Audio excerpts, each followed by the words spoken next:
Hi అండి. అందరికీ నమస్కారం. Welcome to my channel. ఈ వీడియోలో ప్రభుత్వ ఉద్యోగులకు మరియు పెన్షనర్లకు శుభవార్త చెప్పిన రాష్ట్ర ప్రభుత్వం ఈ నెల 17వ తేదీన 2023 పీఆర్సీ నివేదిక ఏర్పాటు. దీనికి సంబంధించిన పూర్తి వివరాలైతే ఈ వీడియోలో తెలుసుకుందాము. వీడియో అయితే ఎక్కడ కానీ స్కిప్ చేయకుండా ఎండ్ వరకు చూసేయండి. అప్పుడు ఇన్ఫర్మేషన్ పూర్తిగా అర్థమవుతుంది.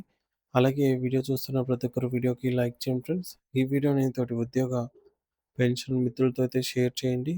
కొత్తగా మన ఛానల్ చూస్తున్నవారు ఇంకా ఎవరైనా సబ్స్క్రైబ్ చేసుకోకపోతే వెంటనే మన ఛానల్ అయితే సబ్స్క్రైబ్ చేసుకోండి.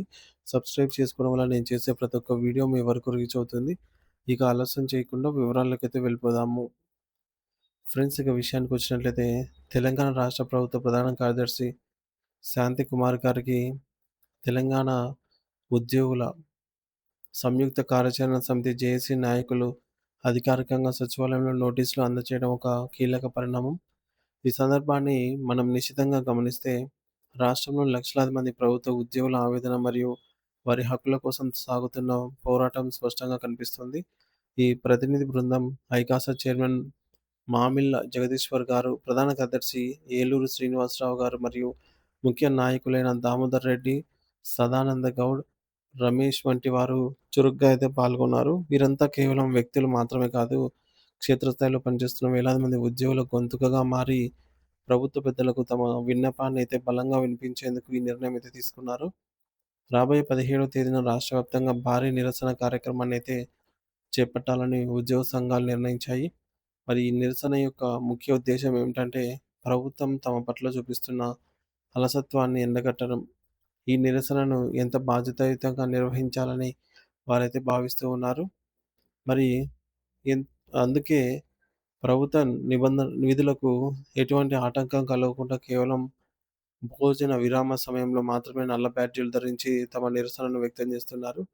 నల్ల బ్యాడ్జీ అనేది ఒక దశాబ్ద పోరాటానికి మరియు తీవ్ర అసంతృప్తికి సంకేతము. ఉద్యోగులు తమ విధులను నిర్వర్తిస్తూనే తమ తమ మనసులోని ఆవేదనను ఈ విధంగా అయితే ప్రభుత్వానికి తెలిసేలాగా చేయాలనుకుంటున్నారు. రాష్ట్రంలో సుదీర్ఘ కాలంగా పెండింగ్‌లో ఉన్నటువంటి సమస్యలు పరిష్కారం కాకపోవడమే ఈ యొక్క ఆందోళనకు ప్రధాన కారణము.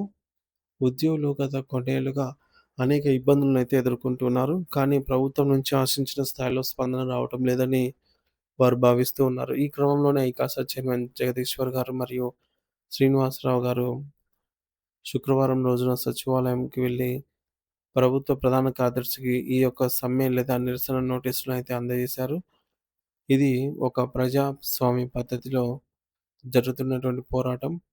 మరి ప్రభుత్వం తమ డిమాండ్‌లను వెంటనే పరిగణలోకి తీసుకోకపోతే ఈ యొక్క ఉద్యమాన్ని మరింత ఉధృతం చేస్తామని హెచ్చరిక కూడా ఇందులో అయితే దాగి ఉన్నది.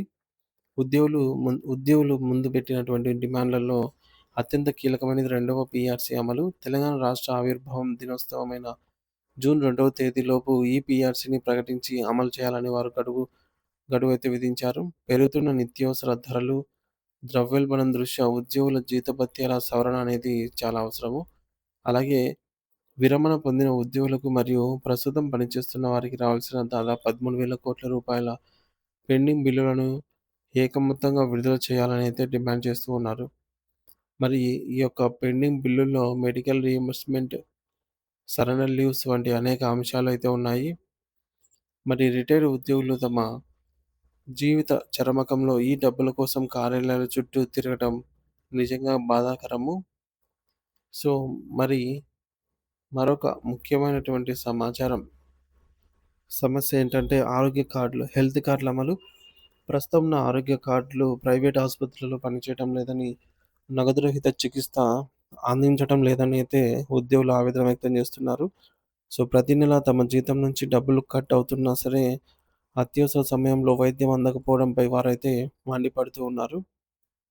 మరి కార్పొరేట్ హాస్పిటల్స్‌లో కూడా ఈ కార్డులు చెల్లేలాగా పటిష్టమైన వ్యవస్థను తీసుకురావాలని అయితే వారు కోరుతున్నారు.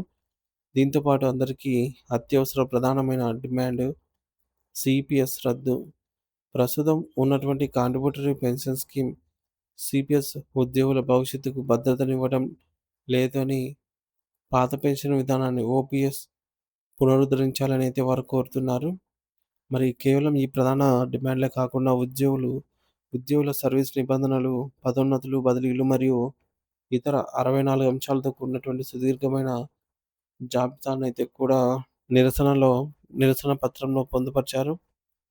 మరి ఈ యొక్క 64 సంవత్సరాలు ఈ మేరకు ఉద్యోగుల దైనందిన పనితీరును మరియు వారి కుటుంబాల సంక్షేమాన్ని ప్రభావితం చేసే ప్రభుత్వం ఈ యొక్క డిమాండ్‌ని వీటన్నిటిని కూడా తక్షణమే పరిశీలించి సానుకూల నిర్ణయం తీసుకోవాలని అయితే ఐకాస నేతలు విజ్ఞప్తి చేస్తూ ఉన్నారు. ఒకవేళ 17వ తేదీలోపు ప్రభుత్వం నుంచి స్పష్టమైన హామీ రాకపోతే భవిష్యత్తులో ఈ పోరాటం మరింత తీవ్ర రూపం దాల్చే అవకాశం అయితే ఉంది.